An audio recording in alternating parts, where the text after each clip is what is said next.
So this is my Manchester City versus Liverpool FA Cup quarter-final match preview. Now after the international break is now done, and we go away to Manchester City in the FA Cup. A tough task ahead for the Reds to try and knock out Manchester City, who are obviously got some momentum now, haven't they, after winning the Carabao Cup. And obviously Man City got their own priorities as well in the Premier League to try and chase Arsenal down in the Premier League title race as well. Well, for us, yeah, we're in contention for 2 trophies, but we're not gonna win them 2 trophies. Yes, be honest with you. I think the more likely one is the FA Cup than the Champions League. But then we seem to be playing better when we're in the Champions League, to be honest with you. But then the Champions League's only tough task as well. Then it's the defending champions PSG. And we're going into this game. Obviously, Frimpong has got an injury during his national duty, so we're going to see this fucking right back. We're going to see this midfield right back nonsense again, which is so fucking annoying.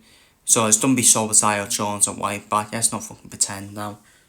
Let's not pretend, to be honest with you. But hopefully it's Joe Gomez at right back. And Solskjaer and Jones should be starting, but it should be starting in midfield, in my opinion.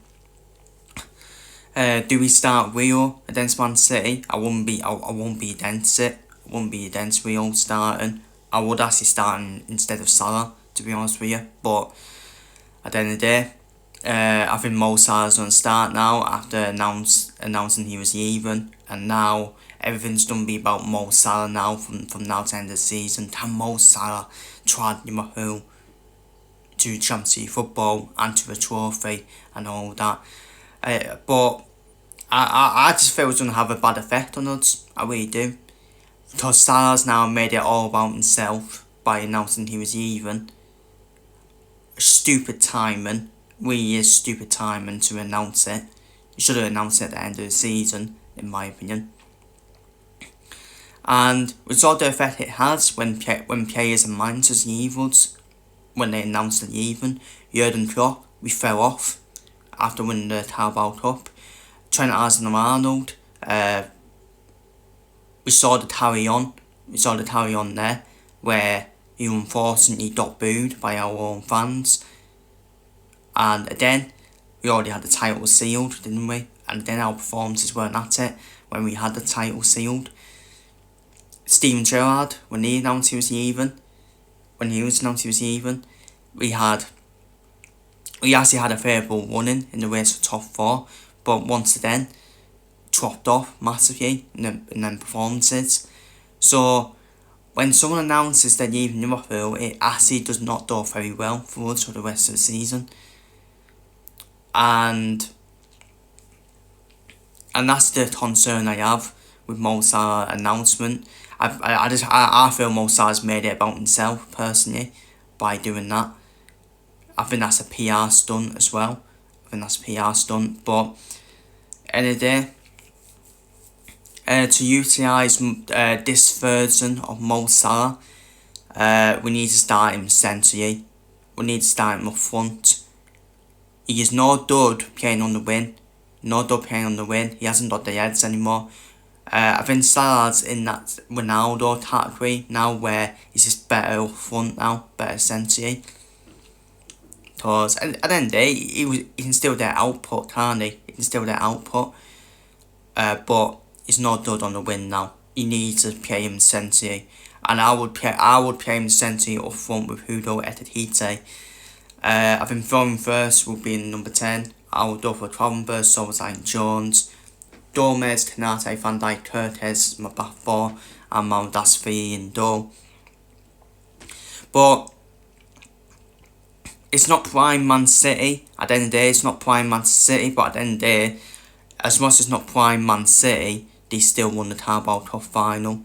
Somehow, still won the Carabao Cup final due to Mikel Arteta's embarrassing tactics from that cup final away against Manchester City. And Man City still got a lot of good players attacking wise. Semenyo, Jerky's the best player in the Premier League for me. Absolute baller, man. Absolute baller. He's the best all-round player in the Premier League for me, Jerky. Dotum, I don't rate him, but he will cause our fullback a problem with his pace. Haaland, he can score when he wants, can't he? He turn up when he wants, Haaland. But yeah, at the end of the day, he's a dual scorer. That's it. Bernardo Silva, obviously done be even Man City, so I think he's already announced that. But what a player he's been for Man City. Bernardo Silva, very underrated as well. When he's not playing for you, he's a rat, and you hate him. But when he's playing for you, it's the player you fucking want in your team. Man City don't really have any fullbacks, really. But at the end of the day, Mateus Nunes and Neto O'Reilly have actually done a good job at fullback for Man City. Neto O'Reilly's done a good job. I'm not sure about Mateus Nunes personally. I think that's where the defensive vulnerabilities has been at for Man City. But Neto O'Reilly, he's been superb as well. Quite an underrated player of the season for Man City. Scored the 2 goals in the Carabao Cup final as well. And if it's Donnarumma though, for Man City, we've got no chance. Because he always has a good game then suds. If it's James Trafford in though, he ain't bad either. He ain't too bad. But I think he can get at Trafford as well, in my personal opinion. I think we can get at Man City's defence, I really do. But depends what Liverpool turns up, isn't it? But unfortunately, I just think it's going to be a tough task for me. And not really looking forward to it at all. And I think Man City will win this game 3-1, in my opinion. That is my prediction for the game. Sorry to be pessimistic, but I have to be, because it's a bid ask against Man City. It's a bid ask against PSG as well. But we seem to be playing more better in the Champions League, don't we, compared to the Premier League and the top competitions. And if we can knock Man City out, fantastic. If we can knock Man City out, then we've got a chance of winning this trophy. I think that's the team to beat, and you have to knock out Man City for me to win this cup competition, because I would actually fancy myself against the other teams, even Arsenal, because again, you don't know if Arsenal are going to win the league, not by then. And it's something that Arsenal players' mentality as well. But I think Man City will beat us. I'm going to go for a 3-1 win for Man City. If this was at Anfield, I would actually feel a lot more different, despite that they've already beaten us at Anfield as well. So, and the rest of my predictions, I've done go for Chelsea to win 4-0 against Port Vale, who are already done that ready from League 1. But a good FA Cup one from Port Vale. Arsenal to win 3-0 at Southampton. I don't think it's a priority for Southampton. It's all about then the playoffs in the Championship for Southampton. And I would expect Arsenal to bounce back after that Carabao Cup final defeat as well. And West Ham versus Leeds, I've done for 1-1. And I've done for West Ham or Leeds. Oh, that's a tough one. Oh, God, could go either way on penalties, couldn't it? I'm going to go for West Ham then. Back-to-back wins on penalties for West Ham. So I'm going to go for West Ham to win on penalties against Leeds. So that is my Man City versus Liverpool match preview. Feel free to leave your FA Cup predictions down below in the comments. Can we cause an upset and a shock at Man City? It would be a shock in terms of current form. We can pray.